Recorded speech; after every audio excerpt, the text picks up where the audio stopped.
Let's see now how to create a legend in CAD with few clicks.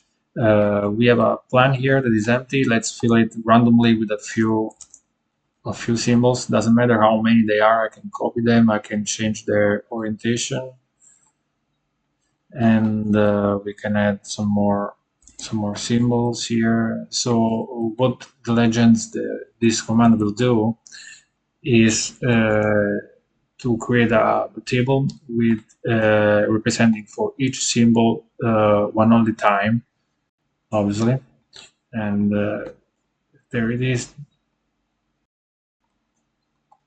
Here is the legend with all the symbols we just inserted. And let's say this is a water service legend.